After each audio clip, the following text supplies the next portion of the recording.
आंखें बंद कर लेंगे।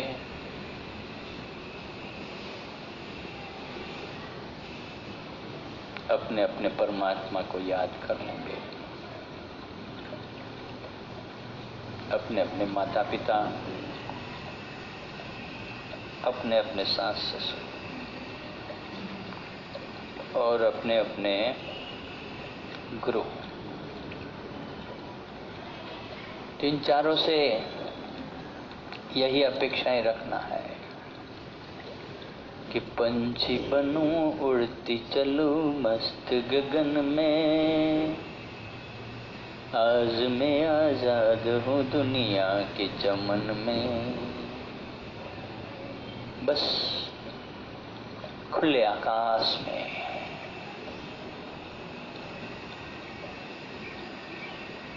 जो उड़ने का आनंद है, जो सुख है,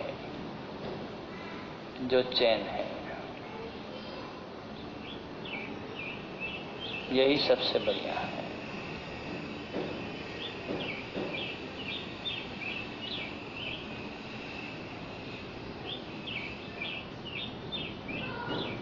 क्योंकि जिसको उड़ना आ गया ना,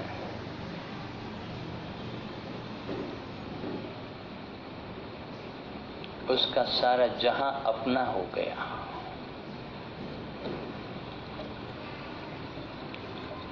क्योंकि जमीन पर तो हर कोई यही चाहता है कि मेरा है, ये मेरा है, मेरा है, मेरा है।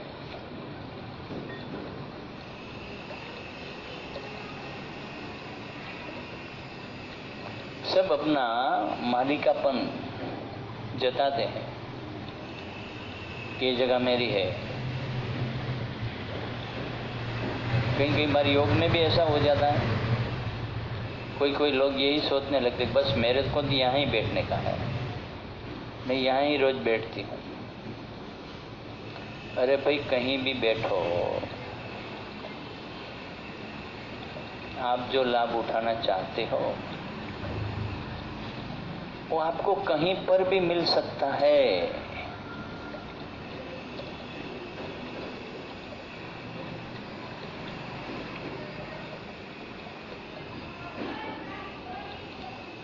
लेकिन लोग यही मानते हैं कि हम यहाँ बैठ के खाएंगे तो ठीक रहेगा, यहाँ बैठ के नहाएंगे तो ठीक रहेगा, यहाँ सोएंगे तो ठीक रहेगा, इससे बात करेंगे तो ठीक रहेगा, उससे बात करेंगे तो ठीक रहेगा, इससे नाता जुड़ जाए तो ठीक रहेगा, उससे नाता जुड़ जाए तो ठीक रहेगा। बहुत चॉइस होती है हमारी। लेकिन कभी यह सोचा कि अपना सांस हम लेंगे तो ये लाभ मिलेगा?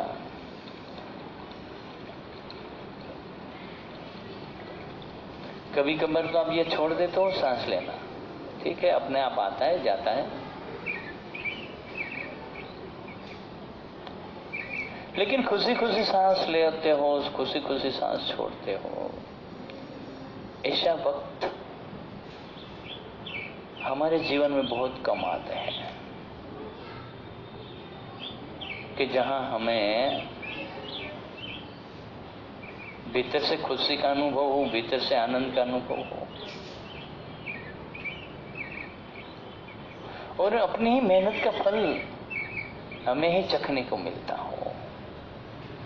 ज्यादातर ऐसा होता है कि मेहनत हम करते हैं और उसके फल कोई और खाते हैं।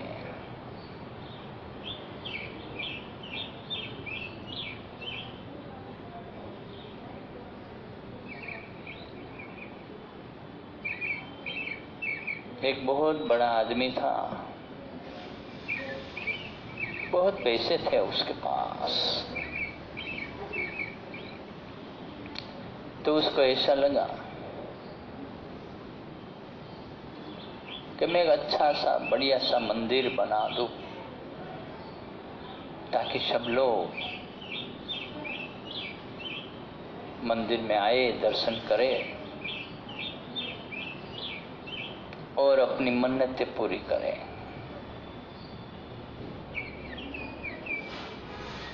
बहुत पैसा था। काम शुरू करवा दिया।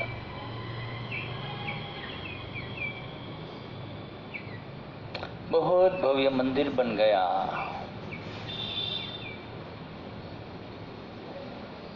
ये हकीकत की बात बता रहा हूं मैं आपको।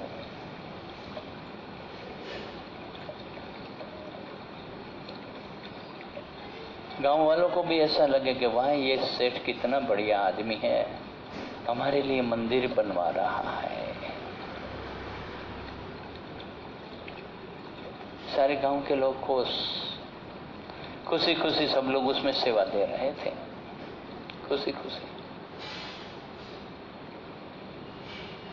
सबको ऐसा था कि ये मंदिर हमारे लिए बन रहा है।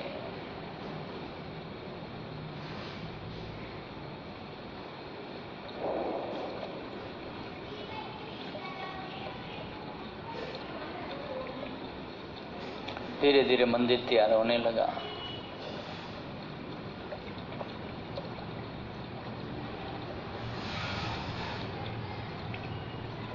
और उस मंदिर का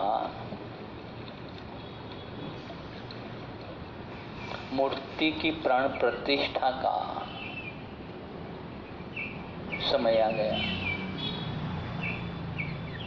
सब लोगों ने मिलकर कहा, सेठ जी, आप ही इस मूर्ति का प्राण प्रतिष्ठा का कार्य कीजिए। उसने कहा,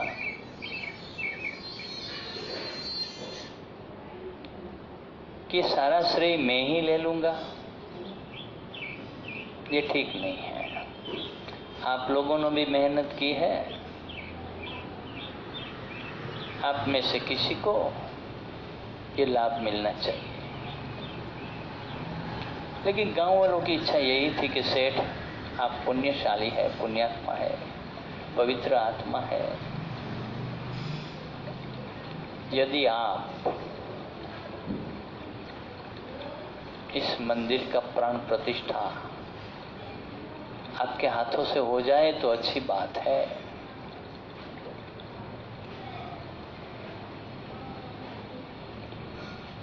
बहुत आग्रह था सबका।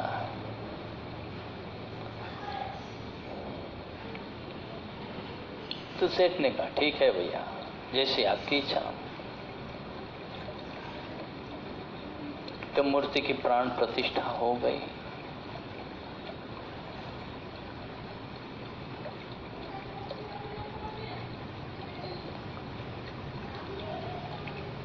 और मंदिर में एक पुजारी रखा गया।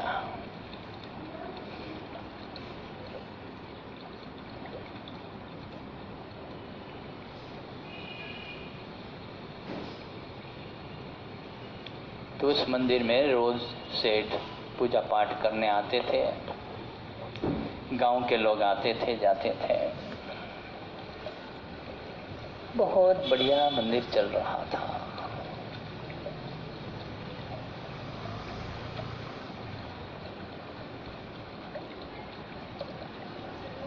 ऐसे करते करते उस सेठ का देहांत हो गया।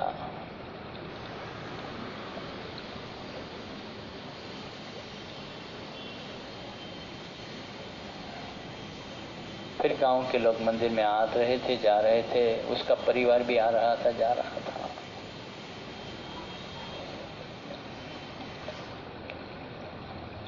फिर उस परिवार का व्यापार बढ़ गया तो किसी बड़े शहर में अपना बिजनेस डेवलप करने चले गए सब लोग। फिर सेठ के परिवार के कोई वहां रहे नहीं, गांव वाले थे और वो मंदिर का पुजारी था।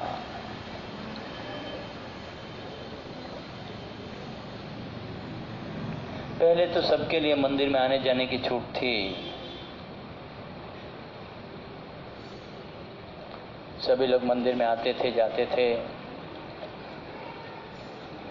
सभी लोग खुशी खुशी परमात्मा का दर्शन करते थे। इसी तरह से मंदिर चल रहा था। लेकिन ये सेठ तो मृत्यु हो गई। फिर उसके परिवार वाले लोग भी गांव छोड़ के दूसरे गांव चले गए।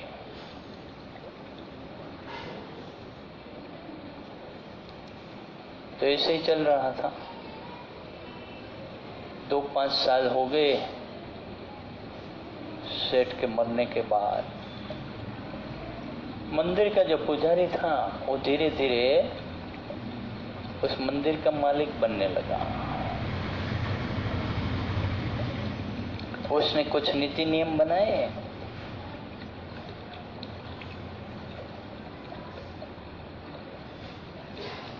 कि कोई गरीब वर्ग इधर नहीं आ सकता, धनवान ही आएगा, क्योंकि मंदिर धनवान ने बनाया है।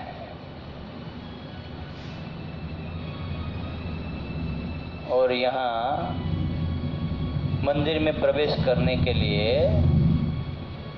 इतना इतना दान देना पड़ेगा।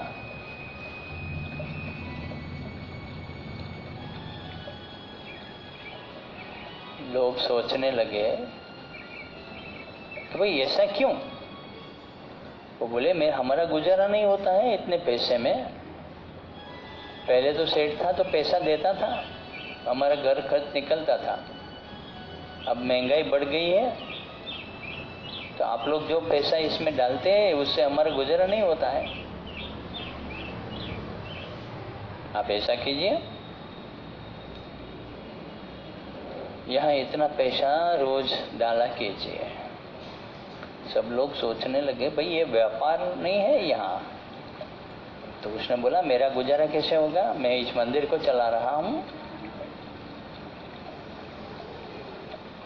उसने कहा यहाँ जो कुछ भी पैसे आते हैं उसी में से तुम्हारा गुजारा चल जाता है, ज्यादा पैसे की अपेक्षा क्यों रखते हो? क्योंकि मेरे बेटे को मुझे अमेरिका भेजना है पढ़ने के लिए, मेरी बेटी की शादी करनी है, मुझे इतना खर्च करना है, वो कौन देगा क्या? उसने कहा भैया आप पूजा पाठ करते हो सुबह और शाम, पूरा दिन खटिया तोड़ते रहते हो, कुछ काम धंधा भी किया करो ना।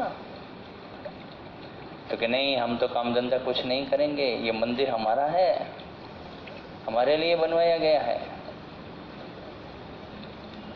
तकरार शुरू हो गई। लोग बेचारे क्या करते,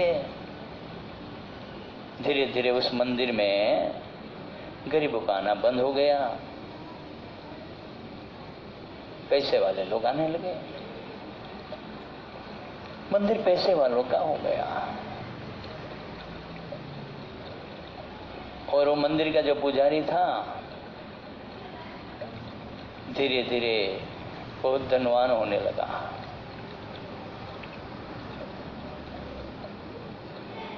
और मंदिर का मालिक बन गया।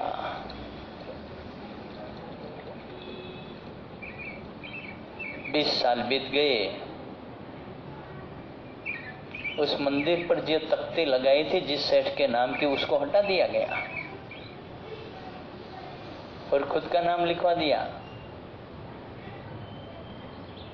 पुजारी ने कि फलाने फलाने महाराज श्री का ये मंदिर है, उसने ये सब कुछ ये करवाया है, ऐसा लिख दिया। गांव के कई लोगों ने विरोध किया कि भैया वो तो उस सेठ का भला हो कि उसने ये करवाया है। उसने कहा वो सेठ को मरे हुए 20 साल हो गए, अब तो मैं ही सब कुछ करता हूँ। यहाँ आना है तो आओ मंदिर में, वरना चले जाओ, ये तुम्हारे बाप का मंदिर नहीं है, ऐसा बोलने लगा वो। मुट्ठी भर लोगों के हाथ में ये मंदिर का संचालन आ गया। वो मंदिर का पुजारी सर्वस्व हो गया।